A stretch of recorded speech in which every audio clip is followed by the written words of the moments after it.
చేస్తున్నాం అంతే ఆ భూమి అంతా. అట్లాగే ఇప్పుడు మరి ఆ లెక్కనైతే లూలు వాడేం పుణ్యం చేశాడు, రిలయన్స్ వాడేం పాపం చేశాడు, డిమార్ట్ వాడేం పాపం చేశాడు, ఉషోదయ వాడేం పాపం చేశాడు. వీళ్ళందరూ ఉన్నాయిగా షాపింగ్ మాల్స్, వాళ్ళందరూ కూడా ఇవ్వు నువ్వు భూములు, వాళ్ళు కూడా చేస్తారు, అద్దెలు కడతారు నీకు. వాళ్ళందరూ భూములు కొనుక్కోవడం, లీజులు కొట్టుకోవడం ఎందుకు ఆ కర్మ? వాళ్ళేం పాపం చేశారు, వీడేం పుణ్యం చేశాడు. వీడు ఇంకా మతపరంగా ఉంటాడు, ఇటు దాంట్లో ఓన్లీ ముస్లింలు తప్పించి ఎవరిని స్టాఫ్గా పెట్టుకోడు వీడు. అవును అవును. మరి అట్ట ఎలా చేస్తున్నావు నువ్వు? అదే కదా సెక్యులరిస్టిక్ కాన్సెప్ట్ అని చెప్తూ. అవును. అట్లాగే ఇది అంతే, హాస్పిటల్కి సంబంధించి నువ్వు ఇవ్వాలనుకున్నప్పుడు వాళ్ళకి జవాబుదారీతనం పెట్టాలి. అసలు అది లేదు, ఇది లేదు.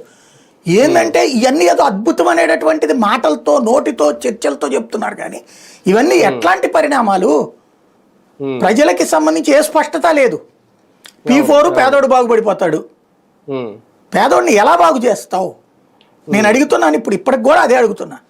ఇదిగో ఈ షాపులు పెట్టుకోవడానికి ఇస్తాం, లేకపోతే ఇది పెట్టుకోవడానికి ఇస్తాం, ఉచితంగా ఇస్తాం, ఇదేమన్నా ఉందా? లేదా డబ్బులు వడ్డీ లేకుండా ఇస్తాం, ఇదేమన్నా ఉందా? అదే ఇంకా అవన్నీ పక్కకి వెళ్ళిపోతాయి అనేది నా డౌట్. మరి ఇంకేం చేయాలి? అది దానికి ఏం చెప్పాలి? రుణాలు ఇవ్వడాలు. జన్మభూమి పేరుతో ఆ రోజున ప్రభుత్వం బాధ్యతల నుంచి తప్పుకుంది. స్కూళ్ళని డెవలప్ చేసే బాధ్యత, హాస్పిటల్ డెవలప్ చేసే బాధ్యత అదే కదా. కాబట్టి ప్రభుత్వం తన బాధ్యత నుంచి తప్పుకోవడానికి ఒక అందమైనటువంటి వల పన్నుతోంది అంతే. అంటే PPP పేరుతో డెవలప్మెంట్ లోని ఇన్వాల్వ్మెంట్